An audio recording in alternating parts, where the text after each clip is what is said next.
Okay. Up. Okay. Apologies if you're seeing this and something is wrong. I've never done this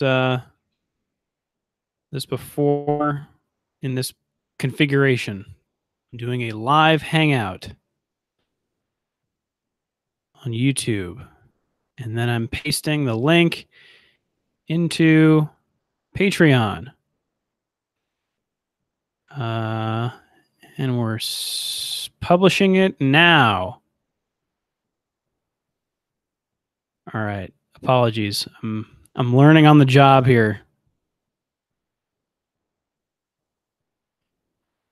That's a great it's a great thumbnail. I just look very pensive. Okay, and let me do the Twitter. 1 second.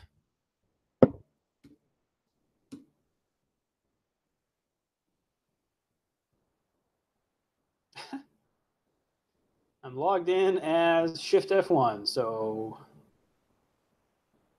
it's not right.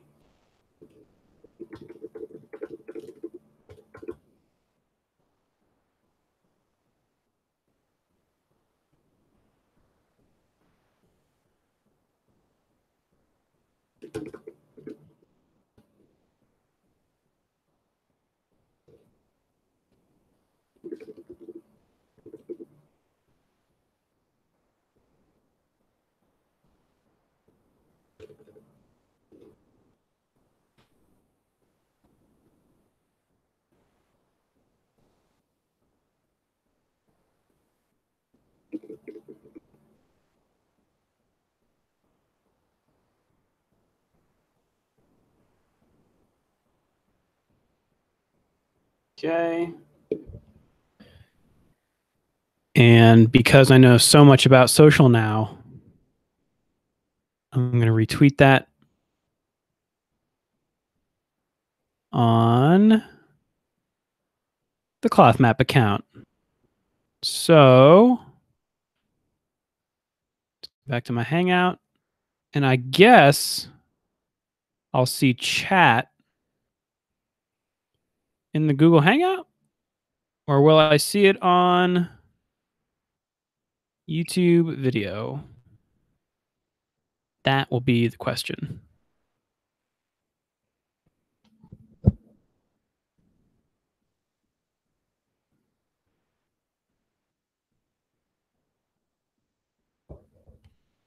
All right, I see there are people watching now. If some of you guys could just type something in the chat to make sure I'd know where it shows up.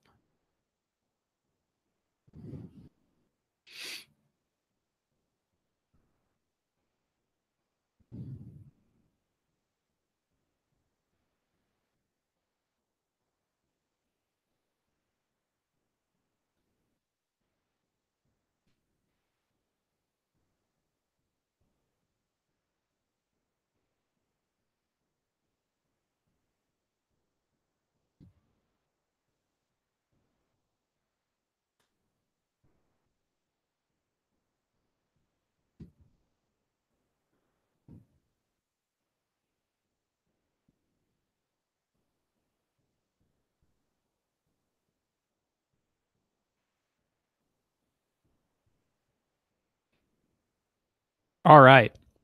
So I've got people in the YouTube chat, and I've got people in the Discord live stream -chat channel. So I'm going to see if I can get both of these up on my laptop screen.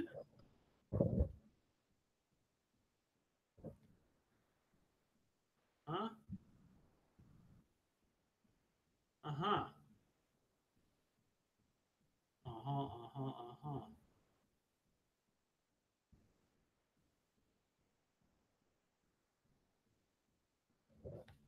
Ah, sweet. All right, cool. All right. Some people are here. So I was just going to, so I went to VidCon. I'm at VidCon. VidCon just ended. Actually, I think there's another day, but that's only for the audience and creator tracks. I am on the industry track, which is the most expensive ticket, but I looked at the panels and they seemed the most applicable and like I could learn the most from them. So I went with that one. So VidCon is I guess it's less of a convention and more of a conference. It's just a bunch of panels. It reminds me a lot of GDC. There is a show floor, but I think that's for more of the audience track people. There's a lot of tweens walking around who I guess can come and meet their favorite YouTubers. I guess that's what the audience is about here. I came to see if I could learn more of the business side of stuff because, at Giant Bomb, I didn't really focus on a lot of that. I was just more technical, making the video, I guess the more artistic angle, and kind of left the numbers game to the people who knew what they were doing. And now that I'm the only full-time employee of Cloth Map, I think I should know what I'm doing. So that's why I came to VidCon. So I took a bunch of notes, as is my want, my prerogative, my MO. So I can kind of just go through the panels and tell you what I learned, and you can jump in with any questions you have. I I started number one with a bullet, 9 a.m., the very first time slot. I looked at the available panels and went with the weirdest one. How blockchain, Bitcoin, and tokens will change the face of media. All right, people, tell me what I need to know about the blockchain. Sleeping Lesson asks questions in the YouTube chat or on the Patreon page. In the YouTube chat or on the Discord. I'm not watching the Patreon page, although maybe I should. I don't know if questions come across there. Let me actually check that right now. Okay, I guess there are questions there as well. So I can break that out. Boy, it's just a lot for my poor laptop monitor. Okay. Hassan says, "Oh yeah, the blockchain." It's very easy to make fun of cryptocurrencies. But like what I saw in Crimea and in Cuba, and frankly, stuff in Brazil, borderless payments seem like they might have a place, or at least currency disconnected from governments. I don't know what I'm talking about, but that's just kind of what I came away from those places thinking. I don't know if that informed my decision to check out this panel.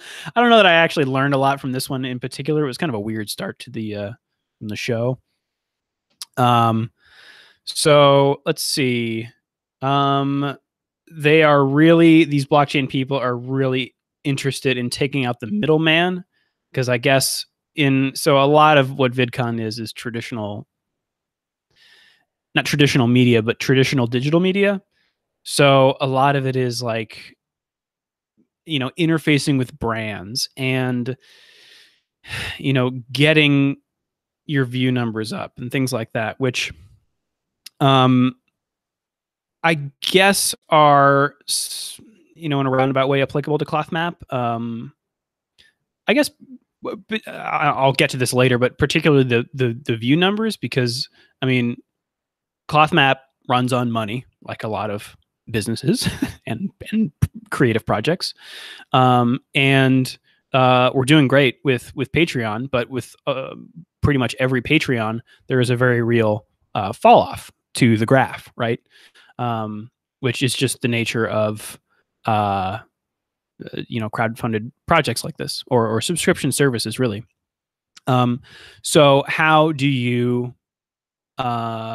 make the graph level out or even turn around? And it's through just numbers. So if you have a static percentage that converts from like a free viewer on YouTube to a Patreon subscriber, it makes sense for you to try to grow the total number of viewers, so that the number, if the percentage remains the same, the number of patrons grows as well. So it's not, I mean, I don't monetize my YouTube videos.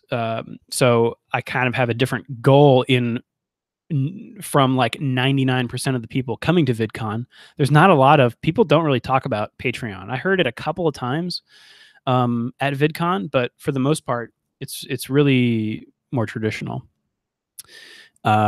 thinking, which is advertising. Which is odd because I'm getting way off topic here, but a lot of people mentioned what do they call it? Adageddon, or like the demonetization, the rash of demonetization that happened in the wake of like Logan Paul and stuff. People are really scared of YouTube taking their ad money away. So they're very concerned with ads. But I want to, number one, do right by the audience I currently have. And number two, get what I think is, really good content, frankly. If I could toot my own horn a little bit, I like what I've produced with ClothMap. And if I can leverage the tool that is YouTube to get it in front of more people, maybe they would like it too. So I was actually really surprised at how VidCon, it wasn't as slimy as I thought it was going to be, and like salesy and, that kind of stuff. Every time they talked about like increasing numbers, it was always with good intentions, honestly. And coming back to, it's funny, the more they talk about like how the algorithm works, the more it sounded like they were just saying, create good content and then the algorithm will work for you. Or it's almost like the algorithm was backward or reverse engineered from good content to emphasize good content. It makes a lot of sense. So it was a lot less slimy than I thought it was going to be. But back to the blockchain. Gosh, what else do I have here? They're talking about ways to compensate viewers for viewing an ad, which I guess is possible with. I'm not going to speak with any authority whatsoever. You should take what I say with a grain of salt. But because it's, I guess cryptocurrency allows for smaller increments. So I don't know. I think the Brave browser is actually doing something like this. It's an ad blocking browser, but you can load money into it, and then based on the amount of time that you're spending on websites that you designate, it will dole out contributions to those websites in the form of micropayments. So if I spend 21% of my viewing time on Ars Technica or giantbomb.com, the Brave browser will know that and then dole out whatever I have said, like, oh, I want to contribute $10 a month total to all of my web browsing. Brave will then dole out 21% of that to Giant Bomb or whatever. It's this weird, wild jungle out there of ideas, but it's kind of interesting. I have no idea what I'm going to do with any of this information, but it's kind of fun to think about. Hadesdale says, 2 key things to remember. Number 1, technology is incredible. Number 2, technology is terrifying. Agreed. Also, Sleeping Lesson asks, isn't the YouTube algorithm a black box? Even Google doesn't know the specifics of it. Yeah, I think that's largely true. And I think, well, I mean, there's probably some engineers who know how it works, or at least pieces of it. But there are some people, I mean, the people who know, apparently, like, there are the people that talk at VidCon. So they're guys that run companies that will take your YouTube channel from 0 to 1 million followers in like a couple months or something. And they know the best practices for tweaking the algorithm and stuff. And, you know, a lot of it on the surface sounds like it's backwards, like knowing how the algorithm works would teach you or would inform what your content looks like. And that's scary. And the best of these presenters are quick to point out that that is not how you do it. If you try to chase the algorithm, you'll just create the blandest content and no one will like it. Instead, they advocate doing the reverse, and thinking of this kind of optimization as a support.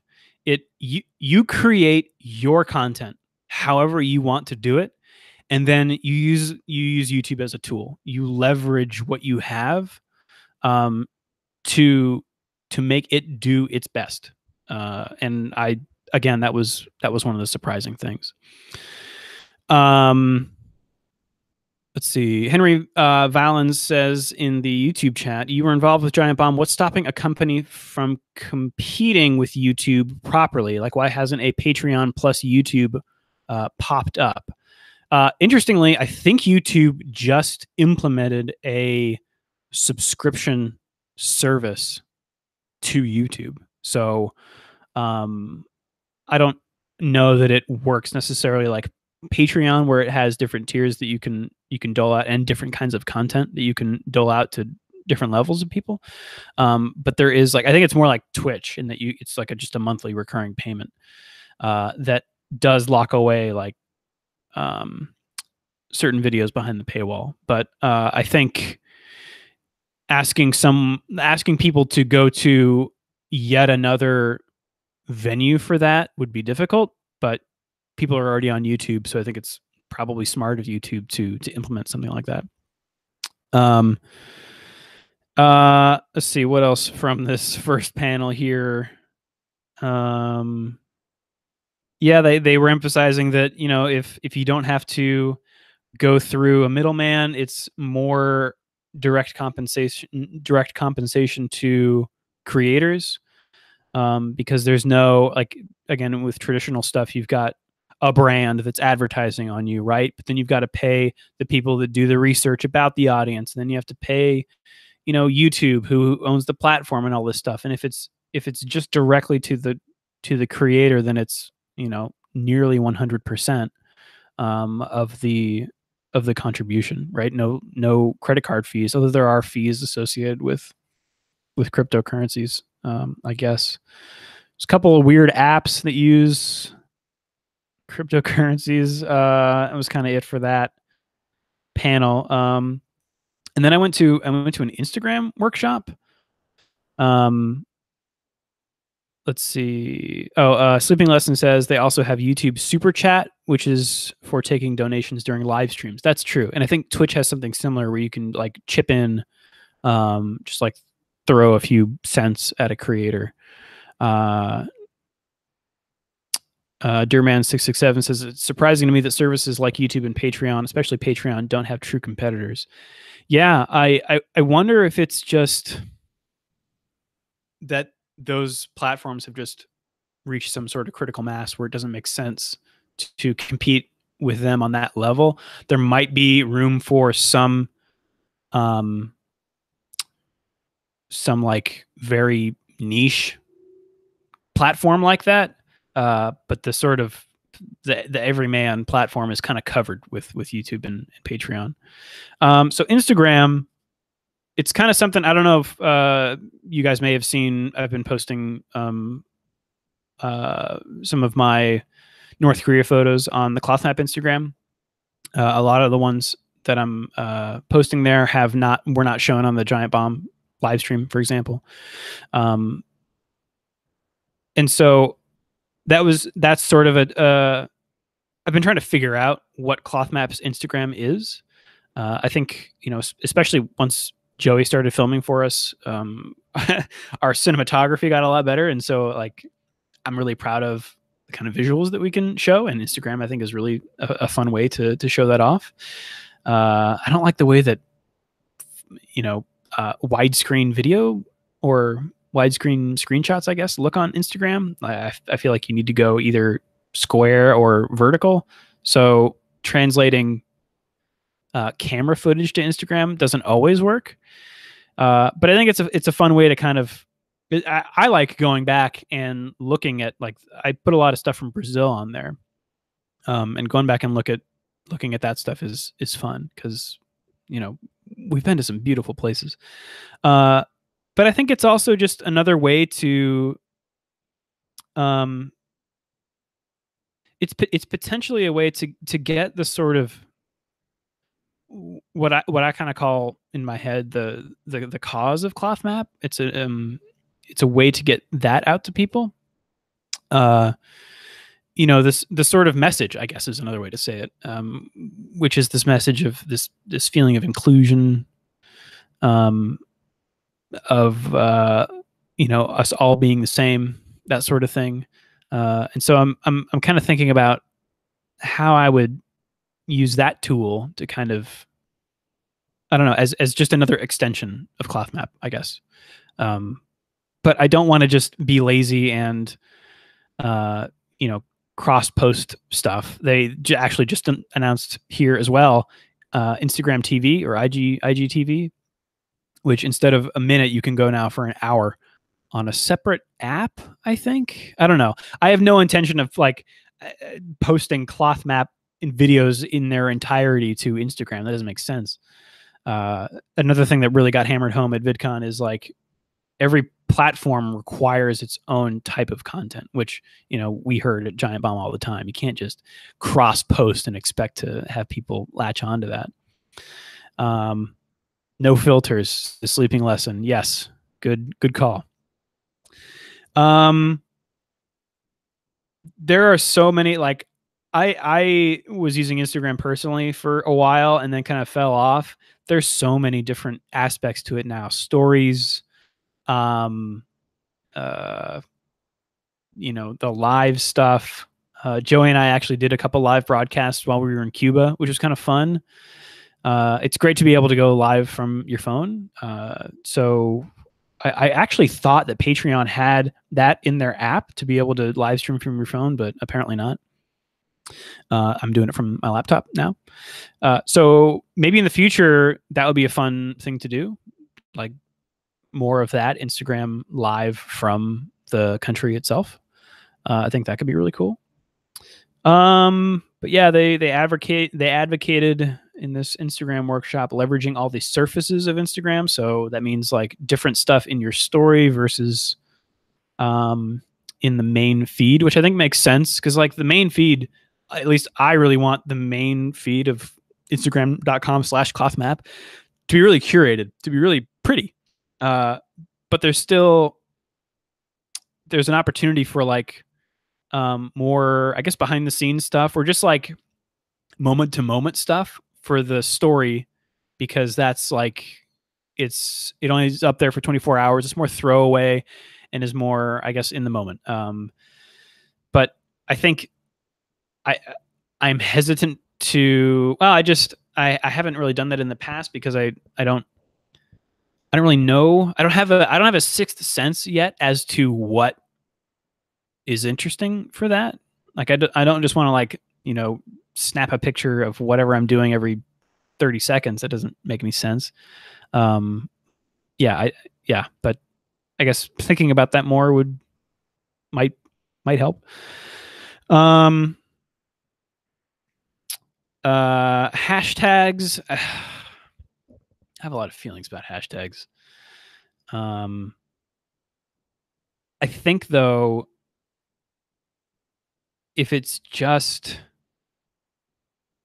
so the interesting thing I learned here is that you can post your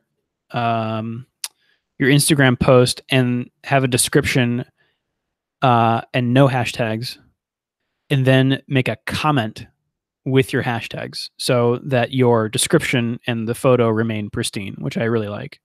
And then people can kind of just, scroll past the first comment with all the hashtags in it. Again, I feel really torn about this promotion thing, like using hashtags to promote the Cloth Map Instagram. Yes, would draw people to it. And it feels kind of slimy. I don't know why. I mean, but again, more people means more support for Cloth Map, which means we get to do it for longer and do it better. So I think there's a happy medium in there. There's a way to grow your audience and not anger the audience you currently have. So that's really why I came to VidCon, to kind of like find where my own balance of that is. Henry Valles says breaking the language barrier is key. I've seen Instagram used mostly as a behind the scenes tool. Okay, interesting. Would you ever consider recutting a video for IGTV to make it 9:16 instead of 16:9? I've been considering it, but it seems so daunting. That seems that sounds like some pan and scan stuff. I think that just, I don't think you could, at least the way that we shoot, I don't think you could do it without having like black bars on the top and bottom. Like the way that we frame people, it would end up being almost like a square. But I think more to the point that these guys were making, that you want to tailor stuff to certain platforms, is that at least in the whole hog Cloth Map video, that wouldn't necessarily make sense for IGTV. I think if we did do like a behind the scenes thing, maybe we shoot it on phones vertically. I don't know. That would be something to think about. The one thing, and I guess I'll skip ahead here, but I was thinking about how we would do Facebook video. Facebook video is a weird one. I don't even know really how it works in terms of the ecosystem. YouTube is very straightforward. It's just you put it there and then it gets recommended sometimes. Facebook, I'm sure, it's not that hard, but again, I think I would want to tailor it to Facebook. So I guess I can just jump to Facebook now, but the way that I came to, or the way that I started thinking about what we could do for Cloth Map on Facebook was kind of lightly edit existing stuff. For example, I kept thinking of the first Brazil video that talks about, the markets, and then we go to Gus's apartment and he shows us the old consoles. I think you could potentially break out the scenes of that video into sort of, because when you come across a video on Facebook, I understand, you come across it in a scroll, and a lot of people don't have their sound on. So it makes sense then to have the video instantly start and have like no preamble and have it just be about one subject.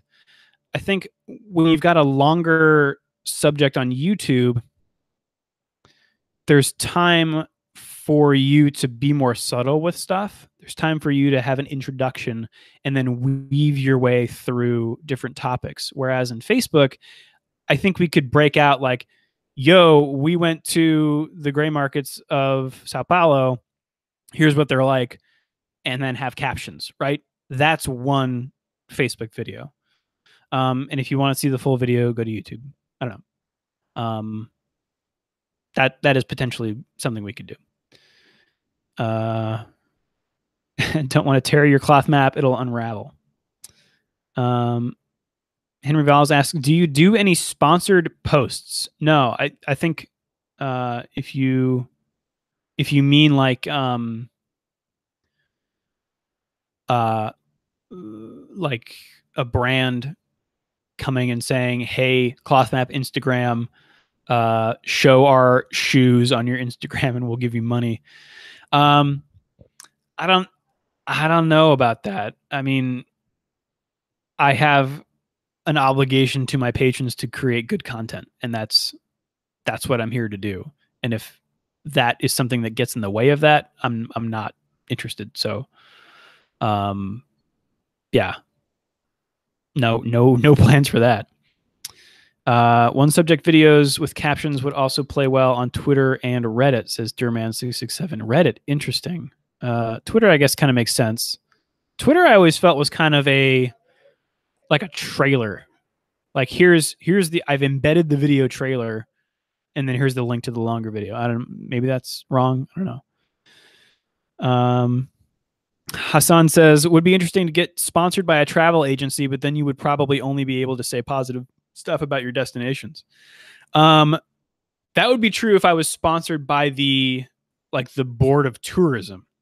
If it's a travel agency, typically travel agencies go to multiple places. So I probably, in that sense, it would be weird if I said bad things about my guides and stuff.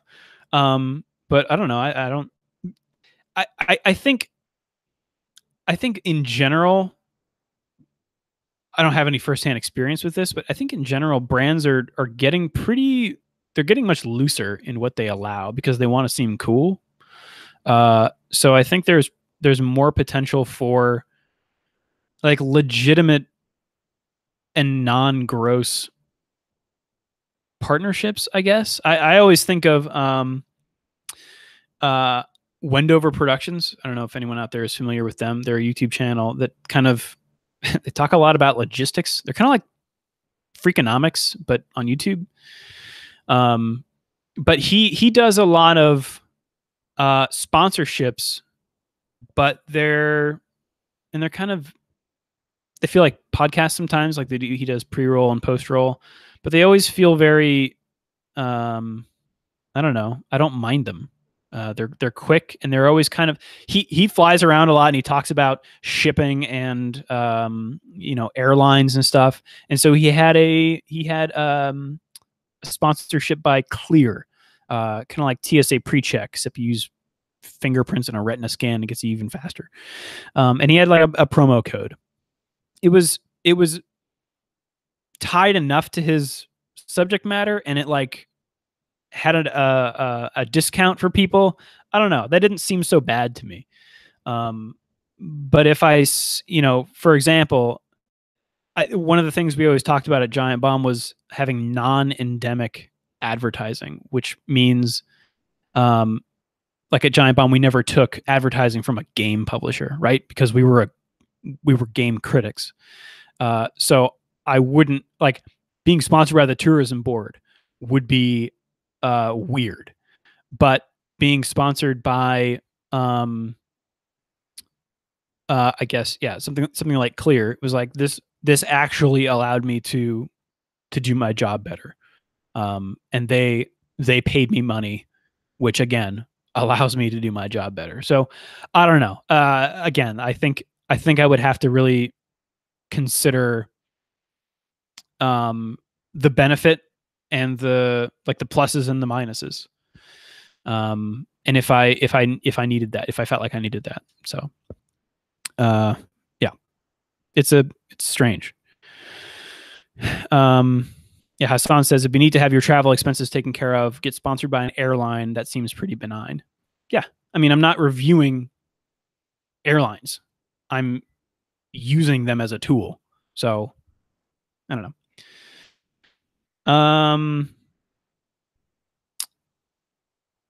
Let's see. Travel gear as well as AV equipment would be good sponsors to pursue. That's a good idea, says Durman667.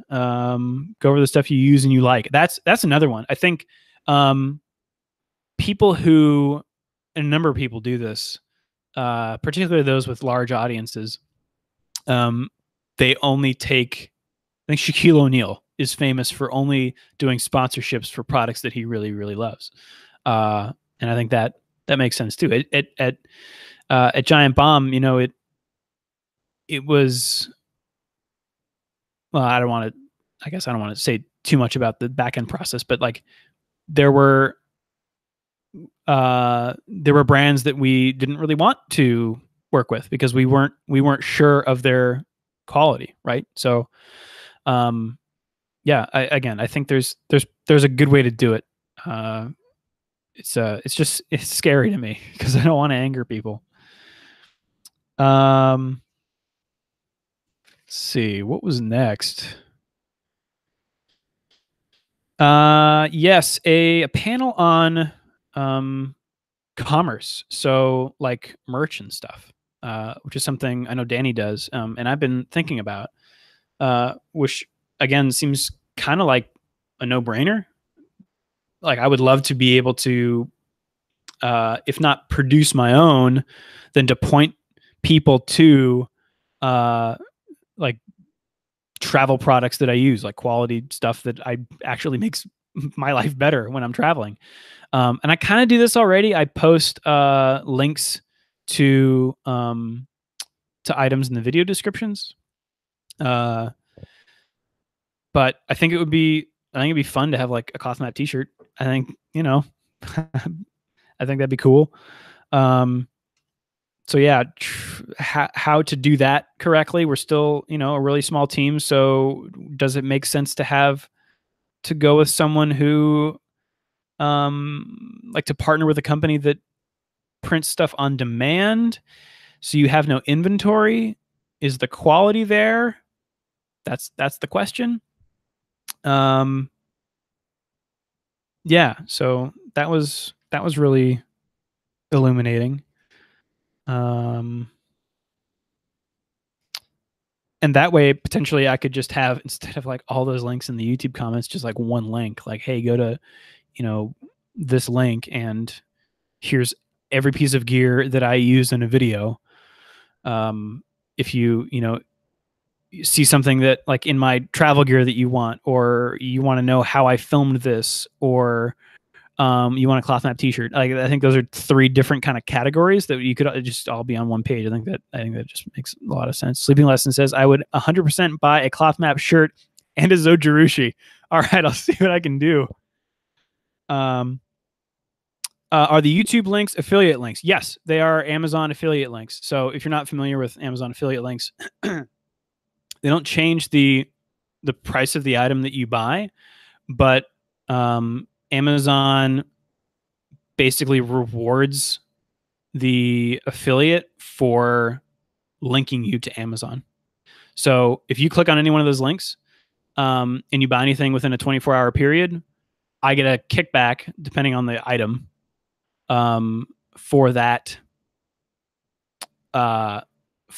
total purchase. Again, depending on the item. Some items don't give you an affiliate commission, I guess. And that, I don't know, that kicks us again a few bucks a month that helps pay the bills. And that's all in the description. I can talk more about that if anyone wants.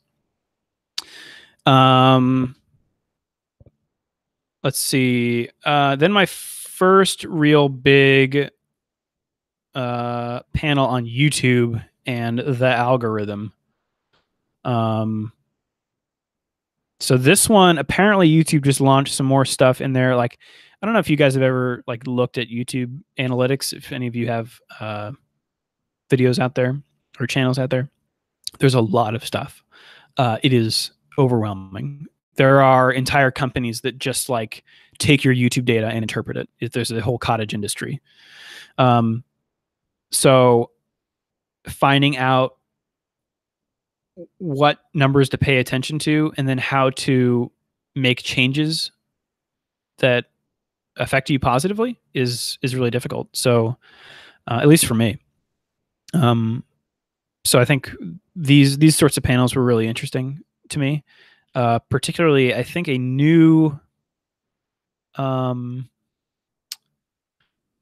don't know, metric that YouTube launched, which is they show you impressions. So, I mean, one thing about VidCon, it is rife with buzzwords, and you kind of just like my eyes got tired for how many times they rolled, and you just have to like just let it slide. But impressions basically mean, in this context, they mean your video showing up somewhere on YouTube. And when you think about it,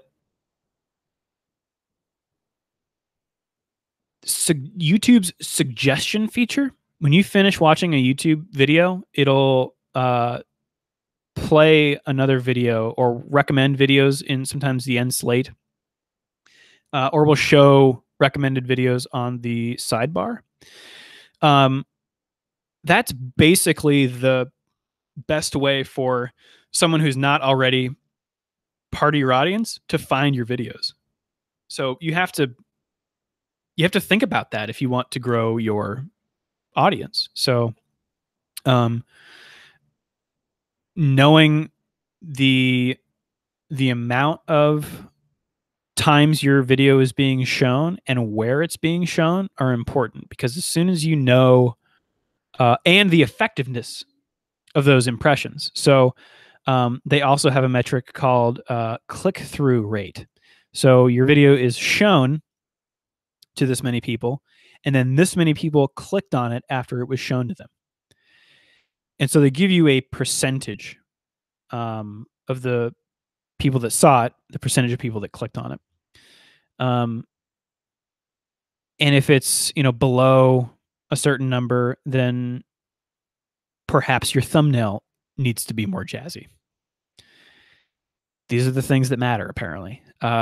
So maybe it'd be worth it. It's like there are some cloth mat videos that have done fantastic, and then there are other ones that haven't done great. Would it be worth changing the thumbnail of a video that's like a month old and seeing if it rekindles in the suggestion algorithm? Maybe. Interestingly, I also learned that I asked someone, like, listen, I have my Patreon supporters. Those are my primary people that I care about. Do I need to worry about my YouTube subscribers at all? Like, YouTube audience, sure, I understand people watching the video could potentially convert to Patreon subscribers, but YouTube subscribers, what, like, do I need to be focusing on that? And the woman who answered me, like, made a really good point, is that the YouTube algorithm doesn't kick in until like 48 or 72 hours after the video posts. So the video, or the algorithm, is watching how your video does with your subscribers, so it knows how to serve it to the world at large. And if it doesn't do well with your subscribers, the algorithm doesn't think your video is very good, so it doesn't show it to people.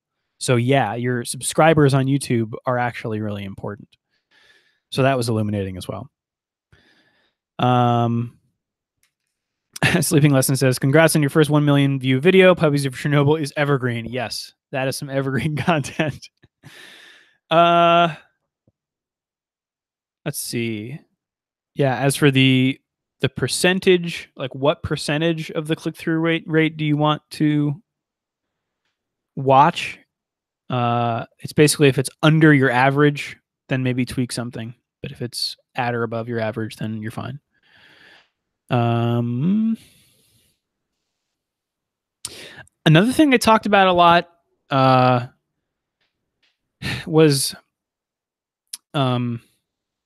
engagement. And again, it's one of these words that just has lost all meaning. The amount of times that I've heard it, and maybe you guys haven't heard it as many times as I have, but working at an internet media company, you hear this stuff a lot, and it's just your eyes glaze over. But engagement basically means, they kind of used it hand in hand with retention, getting your viewer to stick around and watch all of your video. That's what you want. You want people to watch your video to the end. The algorithm wants your people to watch the video to the end, which I guess makes sense, but was kind of news to me that the algorithm cares that much, because if it sees your audience dropping off like 3 minutes before the end of the video, it's going to say, well, this video is only, 70% good. I mean, depending on how long the video is, right?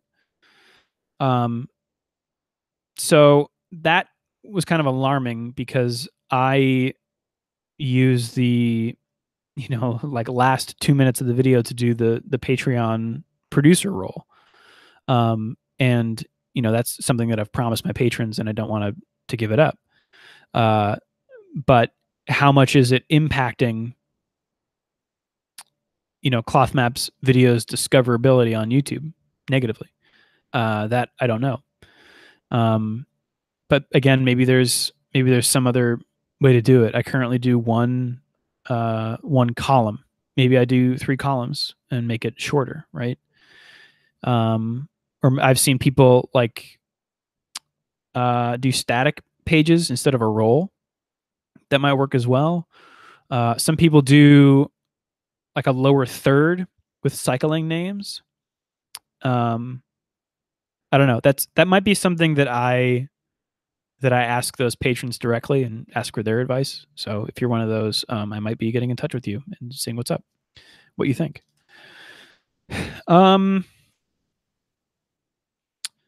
Secrets of global distribution. This one was really more about television. But people did reiterate. So I've been not only captioning my videos, but translating those captions. So, which I think is really important. And my original idea was to caption them for the language, the primary language of the country I was visiting. So for Brazil, that's Portuguese. But after I went to Brazil, ClothMap started getting a lot of Brazilian viewers. So now I caption everything with Portuguese in addition to the local language. But I think the long and the short of panels like this was, listen, YouTube is everywhere. I learned about YouTube Go. I think that's what it's called. I have never heard of this before, but it is an app for countries where internet is very expensive and intermittent. So you browse YouTube and you click watch, and it asks you at what data rate you want to download the file. So I think you download it to your device locally. So instead of streaming, it's showing it to you as a downloaded file, like a progressive video. And you can, if you're in a country that you pay, per megabyte or something, it'll show you how much it is before you download it. So that was really cool. I'm not sure I have to do anything different to get listed on YouTube Go, but actually kind of the length of my videos as a result of the credits roll started me thinking about that as well. If it's shorter, then more people can watch them if they're in one of those countries. A lot of good things to think about. But yeah, I'm going to keep doing the captions. I think that's a no-brainer. Another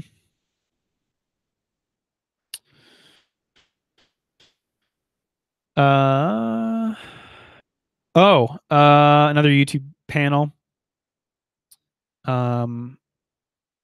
YouTube, I think, recently launched or is launching the ability to do premieres, which is like it's a way to like have a countdown on your YouTube channel to the launch of a non-live video.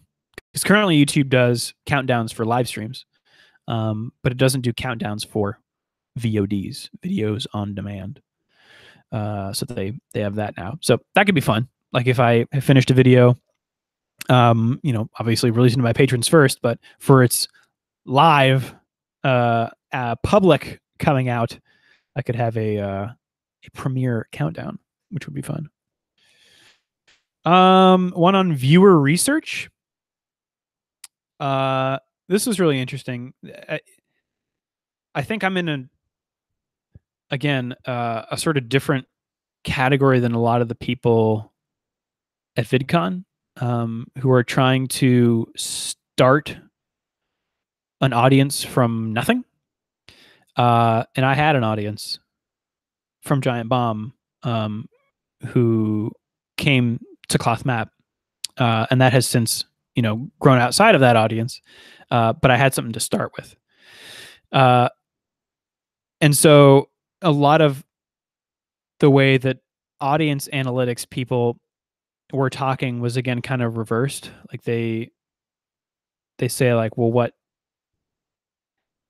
of your content resonates with who, and then you want to make your content, or what audience would resonate with your content, and you want to target those people. That's what they say. But I think what I want to do is understand what does resonate with the audience I currently have and make sure that I am doing what they want. So basically the long and the short of this particular panel was do surveys, which is another one of those things that I'm very afraid of because people don't want to be annoyed. But I think there's a way to do a survey and have it not be gross. We did surveys at Giant Bomb and found them incredibly useful. So, and Patreon does polls. So I think I should be polling more. I need to, I feel like I need to ask people more stuff. Henry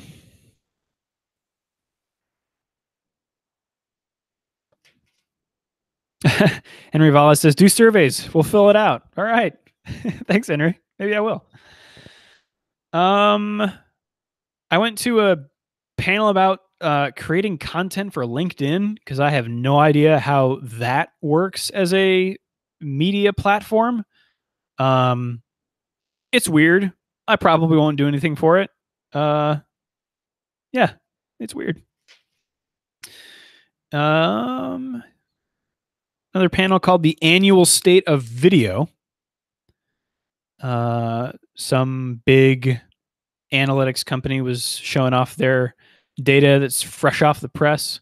Apparently 65% of 18 to 34-year-olds watch online video at least once a day. So there you go.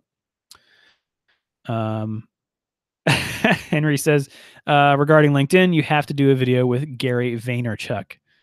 Man, Gary V. That guy gets around. And also, millennials are split over the preferred place to watch. TV is 24%, 26% is the PC, 22% is the smartphone, 12% is the game console, and 4% is the tablet. Sorry, tablet. Millennials aren't loving you. But 36% of people are still watching 3+ hours of live television per day. So TV's not dead. Okay. A really interesting panel about, it's called How to Find Your Own Best Practices, which I think was just another way to say, what are the video analytics that you should be watching. And it's kind of the same stuff that I talked about. Yeah, she was really clear about the whole, like, if you use like one data point and try to chase it, that's using it as a blunt instrument, and you're looking at it too narrowly, and that'll just result in bland content. You need to look at multiple data points to create like a holistic picture of what the status is, right? I thought that was really key. Look at traffic sources.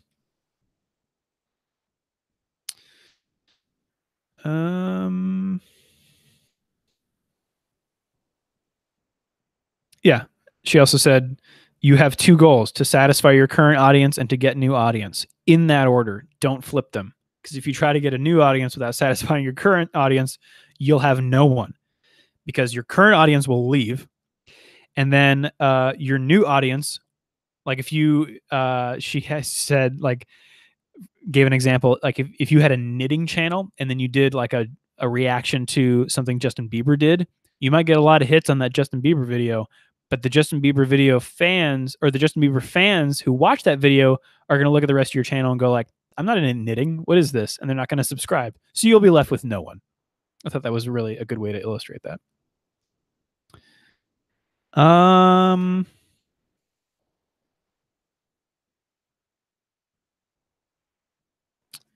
Yeah.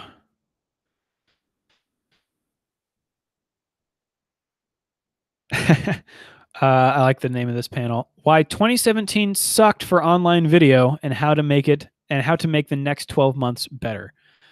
Yeah, basically this was in reaction to like the Logan Paul fallout, which is in this world, it's brands became afraid that their ads were being served in front of YouTubers that hadn't been vetted or that were potentially inflammatory or like don't resonate with their brand's values, right? And so that's when YouTube instituted that policy of, I think you have to have 1,000 subscribers to be able to monetize your channel now. Yeah, and that's the adpocalypse that everyone's talking about. So everyone's really afraid of that.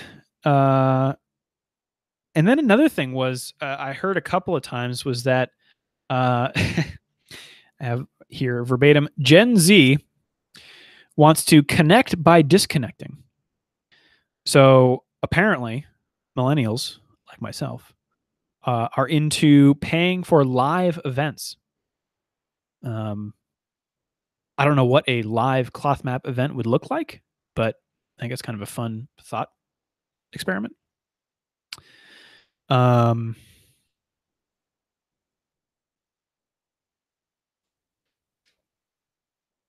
let me know if you have any ideas. Yeah, talking about Facebook. No one has, like, they're saying on Facebook you shouldn't try to do serial stuff. Because no one has seen your other stuff. They only see they only see that one video in the void or amongst a bunch of other stuff. So Henry Vala says a live cloth map event would be like a destination wedding. That would be really cool, like a group trip. Man, that'd be very expensive. I don't know how that would work. Henry also says cross-pollination. You going to do a collab with Danny No Clip? Those are overlapping audiences. I think it'd be fun. We live on different coasts now, so it's kind of tough.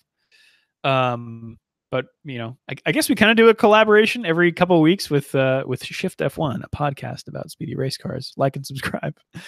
But yeah, I think there's a definite there's definitely some idea out there for that, and we've not talked about ideas, but we've expressed like, yeah, that would be fun, and that's kind of as much as we've planned. But yeah, that'd be cool. Durman667 says the best way to get around those demonetization problems is to get the sponsors on your own, as you were saying earlier. Don't have to worry about them pulling out of the service that way. Yeah, that's another fear that a lot of people on YouTube have, is that they're relying on this third-party service, YouTube. They're relying on someone else for their livelihood. And so a lot of I think this is the next panel, maybe. One of the panels is basically like, yeah, you need to diversify your revenue streams. Not because we're all money hungry, grubby handed, slimy salespeople, but apologies to any salespeople.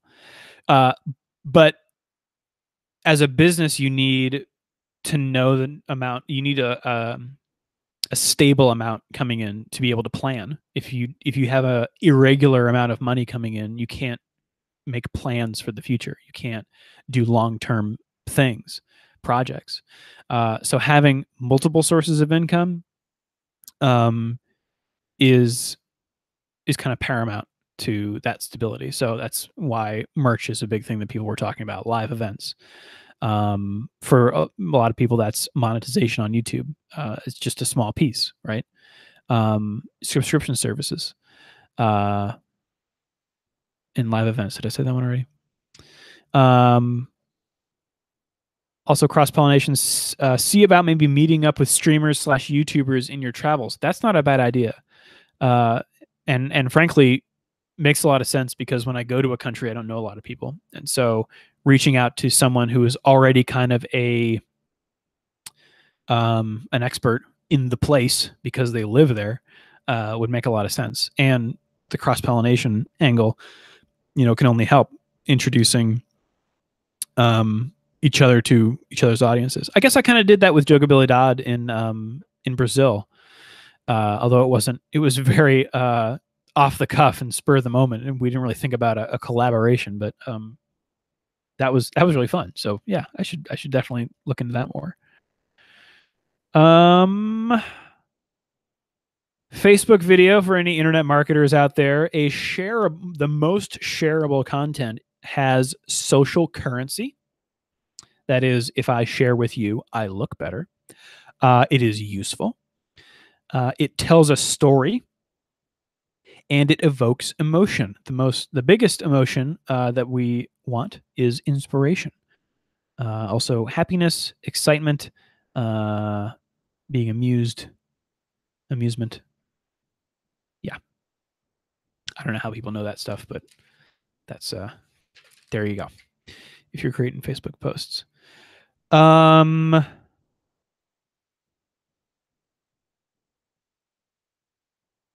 See. Oh, another source of revenue was the like not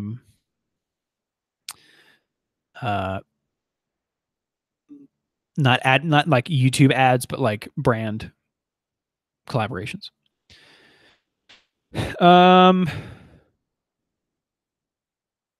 Yes. That's another one about revenue streams. They're basically saying YouTube is for discovery, not necessarily for making money anymore. It's interesting. It's weird to be on. It feels at times like Patreon is on the is ahead of the curve, which is, I mean, that's kind of the whole reason I went with the model in the first place, is because it just seemed like the way things were going, and having been here, that definitely feels still the case, and even more so with how afraid people are of this demonetization thing, and giving YouTube basically the keys to their livelihood. Like the fact that Patreon allows people like you to support a project like mine means that I don't have to worry about chasing the algorithm. I don't have to worry about coming up with salacious videos to just get the clicks. Right? I get to create what you want me to create. Yeah, I came away. I think one of the biggest things that I wanted from VidCon was not only to learn what I didn't know was out there, but as sort of like a check and balance to see if the assumptions I made were correct. Because Danny and I talk sometimes, and I came from Giant Bomb, that had its own philosophies about things, but I don't really talk to a lot of digital content creators. Like my friends don't do anything on the internet. So coming here and being able to see like, okay, no, I actually did have some of the stuff right, and the stuff I didn't do right, I can fix. That was probably the biggest thing for me coming here.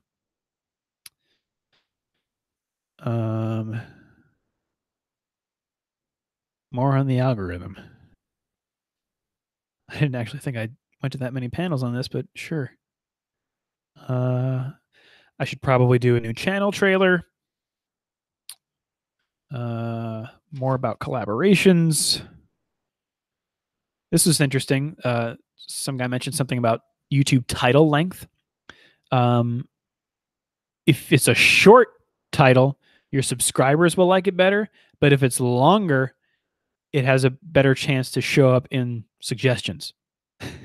So I don't know if people. I never mind. There are totally people who think very, very hard about YouTube titles. I have known some of them. I just try to make it clear what the video is. I think that's back to what I said at the top of this video, which was all of the ways to like all of the shortcuts accidentally result in you just creating good content. Whoops. Uh yeah.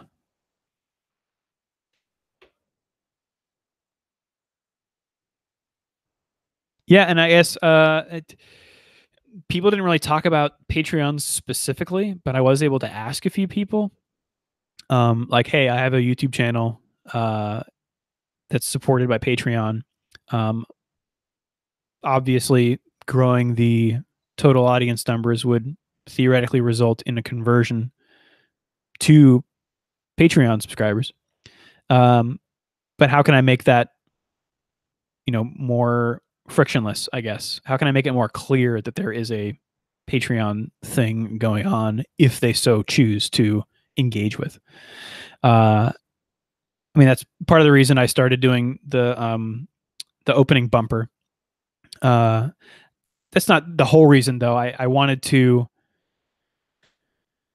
let people know it was a Patreon project, but mostly I wanted it to be an introduction to what the project is because I think it's kind of hard for people to wrap their heads around. It's a little subtle. It's exploring the world through the lens of games. It's not just like gaming in other countries. It's not quite that. It's a little more than that. So I wanted to kind of ease people into it before they just clicked play on this, 30-minute Chernobyl video. Um, but anyway, I asked a few people like how how can I clue people in to what is available on Patreon for them if they want it, um, without without it being gross and without it like giving anything away. And basically they said like just uh have opportunities to talk about what is going on with Patreon. What your patrons get. So um, I kind of do that in the outro voiceover. Um, but one woman said it needs to stop being voiceover and need to show your face, which I think I can do that. Um, yeah, I think that's it. Uh, any questions? Henry Velez says, "Do you use vidIQ? It shows facts about how optimized your video is." So that's um, one of the companies, I guess, I saw their logo plastered all over the place, and one of the guys on one of the YouTube panels was from vidIQ, and people talked about using that. I don't know how much it costs. Um, and again, I'm so skittish about this stuff, and maybe I shouldn't be. Maybe I'm like leaving money on the table that could help me. But I worry. I don't want to chase the algorithm. I want to make my videos first. So, but that said, you can still use the tools that are in front of you to make sure that that gets out to the right people, the people that I think would want to watch this, not just for from a from a greed standpoint. I think they would actually like it. So there's a balance. Oh, there's a free version. It's just a plugin, literally just a checklist of stuff. All right, I'll check it out. Yeah, I'll write that one down. vidIQ free trial, free version. Okay. Looking on the Patreon live stream. Hassan says, I feel like Drew has a larger potential audience outside his video game roots, people checking YouTube for travel stuff and such. Yeah, I think so. Initially, I wanted to do more travel stuff with ClothMap. That was kind of like initially in my mind. I wanted to show more of the travel part of it. But it became too much. Like I tried to do it in Ukraine, with like, yeah, it wasn't fully formed as like the game angle of it was, and so I didn't have the bandwidth to really to figure it out.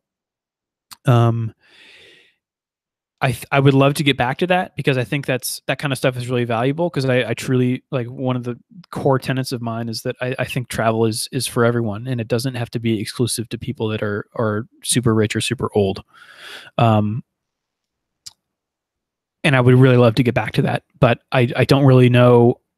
I don't know how from a bandwidth point right now. And I also am a little afraid of,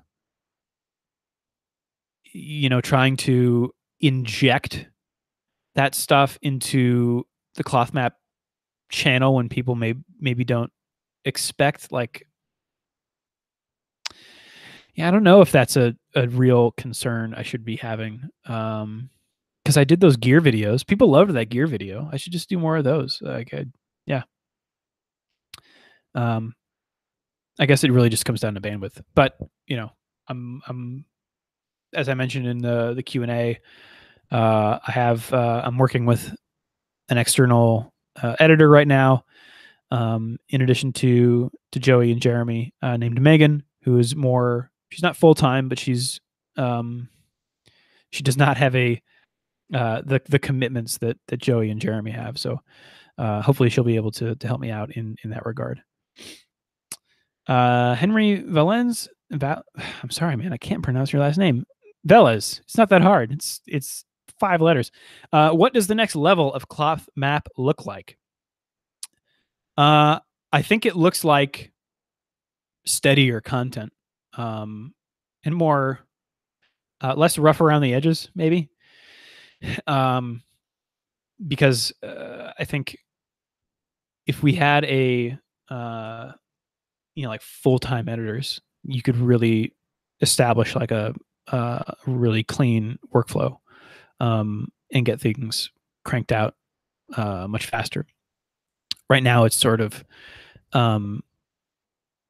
it's me doing the things that I have to do, and then pushing off the things that I can to other people. And that's not really a smooth process. I'm still figuring it out, and I end up doing a lot myself. But I'm trying to delegate more and more.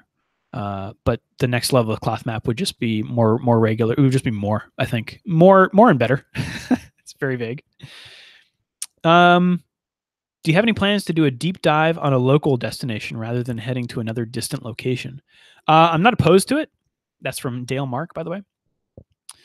I'm not opposed to it, but I think it would have to be there'd have to be a certain kind of angle on it. I don't know. There has to be a certain kind of angle on every video. And, yeah, I guess that's the answer. Not opposed to it. Speaking of engagement, this is Durman667. Have you thought about doing gaming streams or something between trips to hang out with your audience? Also, Joey Famelli is in the chat. Hey, Joey. I mean, yeah, that would be cool. The thing is, like gaming streams specifically, I feel this, I guess it's guilt when, if I did something like that, it would mean that I'm not working on the feature videos, right? So I guess that's why I haven't really done it. And honestly, at the end of the day, like I just want to like read a book. But I asked in the Q&A if people wanted me to do more things like that with the knowledge that that would mean even longer times between feature videos. So far, only one guy responded and said, like, no, keep doing what you're doing. But yeah, I would love to be able to, have to feel really good about the like my support system, to be able to produce the content on a repeatable, if I could get to like a repeatable measured schedule, then I could probably feel better about working in stuff like that. Hassan says cloth mat book reviews. All right, I'll think about it. Sleeping Lesson says in the Patreon chat, do you plan on doing more of these kinds of live streams? I don't know. This is kind of fun. I don't know that I'll have this much information every time. But I like taking questions and stuff. I like talking to you guys. Community Flight Club, Cloth Mat Book Club. These are all great ideas. I see Ryson typing in the chat. No? Okay. Oh, here we go. Going to multiple dream hacks in different places and talking to the people there to get their stories would be neat. That would be neat. Conferences are weird. I don't really know how to tackle them from the cloth map angle yet. They just seem a little not as vibrant. Like the location is just like a convention center. But potentially, it's something that I would like meet people at and then go from there to wherever they do their weird thing. I don't know.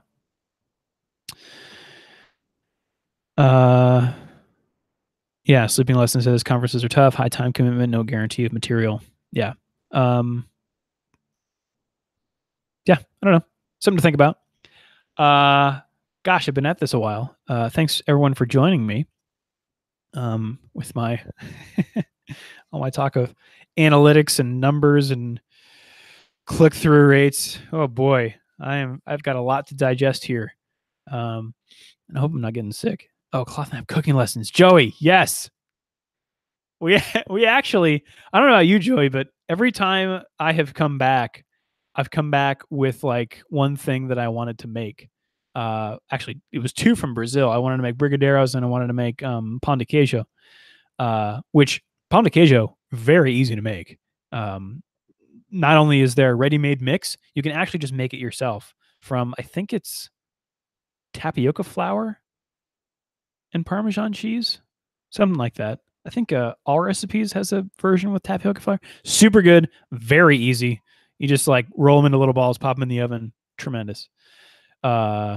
Cuba. What was something from Cuba that I really, really liked? Yeah, Balkans. There's this stuff there called kaimak or kaimak. It's like sour cream crossed with butter. They put it on everything, and it's amazing. I don't know how to make. I don't know if you can make it. I'm trying to see if I can find it in stores here, but I don't know of any like Balkans. I haven't seen a Balkans section in my grocery store. Oh yes, Roja Vieja. That's what it was. Oh, and cochinas, of course. Joey, made cochinas, which was a bold move. Those were too complicated for me, but I think everyone can make pão de queijo. That was fantastic. All right, I'm getting hoarse and sniffly, so I don't know if that's just this hotel room or what. But thanks everyone for joining me. And I hope you all have a good night. See you later.